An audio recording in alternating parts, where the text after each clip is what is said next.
Berikut ini adalah beberapa ayat yang berbicara tentang khusyuk.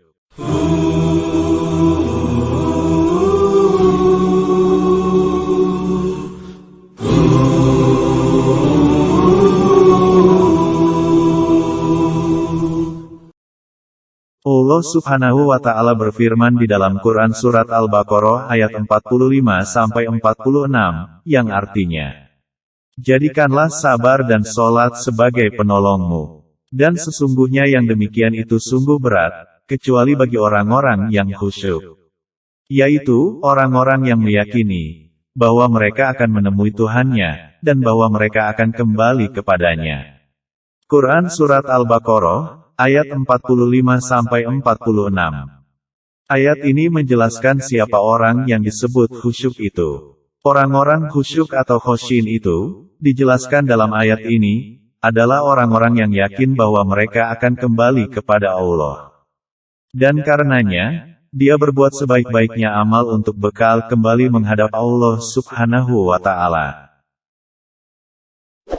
Allah Subhanahu wa Ta'ala juga berfirman di dalam Quran Surat Al-Mu'minun ayat 1-2, yang artinya, sesungguhnya beruntunglah orang-orang yang beriman, yaitu, orang-orang yang khusyuk dalam sembahyangnya. Ayat ini menjelaskan salah satu ciri orang yang beriman, yakni mereka adalah orang yang khusyuk dalam sholatnya. Allah Subhanahu wa Ta'ala juga berfirman di dalam Quran Surat Al-Baqarah ayat 238, yang artinya, peliharalah semua sholatmu, dan peliharalah sholat wusta. Berdirilah untuk Allah dalam sholatmu, dengan khusyuk. Al-Mujahid berkata, di antara bentuk kunut adalah tunduk, khusyuk, menundukkan pandangan, dan merendah karena takut kepada Allah. Allah Subhanahu wa Ta'ala juga berfirman di dalam Quran Surat Al-Insyirah ayat 7-8, yang artinya, maka apabila kamu telah selesai dari sesuatu urusan, kerjakanlah dengan sungguh-sungguh urusan yang lain. Dan hanya kepada Tuhanmu lah hendaknya kamu berharap. Al-Mujahid berkata, kalau kamu selesai dari urusan dunia segeralah melakukan sholat, jadikan niat dan keinginanmu hanya kepada Allah. Adapun hadis-hadis tentang khusyuk diantaranya adalah sebagai berikut.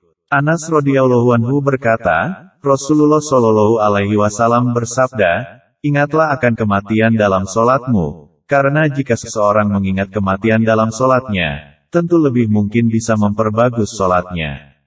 Dan sholatlah sebagaimana sholatnya seseorang yang tidak mengira bahwa ia bisa sholat selain sholat itu. Hati-hatilah kamu dari apa yang membuatmu meminta ampunan darinya. Diriwayatkan Ad-Dailami di Musnad Firdaus, Al-Hafiz Ibnu Hajar menilainya hasan, lalu diikuti Albani. Hadis berikutnya adalah hadis yang diriwayatkan sahabat Ayyub Al-Ansori. Abu Ayyub Al-Ansori radhiyallahu anhu berkata, seseorang datang kepada Nabi Shallallahu alaihi wasallam. Lalu berkata, nasihati aku dengan singkat. Beliau bersabda, jika kamu hendak melaksanakan sholat, sholatnya seperti sholat terakhir dan janganlah mengatakan sesuatu yang membuatmu minta dimaafkan karenanya, dan berputus asalah terhadap apa yang ada di angan manusia. Diriwayatkan oleh Imam Ahmad dan dinilai hasan oleh Albani. Ada juga hadis yang menceritakan, dari Mutorif, dari ayahnya berkata, aku melihat Rasulullah Shallallahu alaihi wasallam sholat, dan di dadanya ada suara gemuruh bagai gemuruhnya penggilingan akibat tangisan. Diriwayatkan Abu Dawud dan Tirmidzi. Dan juga terdapat hadis yang menceritakan, Utbah bin Amir meriwayatkan dari Nabi yang bersabda, tidaklah seorang muslim berwudu dan menyempurnakan wudunya lalu melaksanakan sholat dan mengetahui apa yang dibacanya dalam sholat kecuali ia terbebas dari dosa seperti di hari ia dilahirkan ibunya. Diriwayatkan Al-Hakim dan dinilai sahih oleh Albani. Demikian beberapa ayat dan hadis yang berbicara tentang khusyuk. Dari beberapa ayat dan hadis ini, kita bisa memahami apa sesungguhnya makna khusyuk itu. Semoga Allah memberikan kekuatan kepada kita untuk menjadi orang-orang yang khusyuk.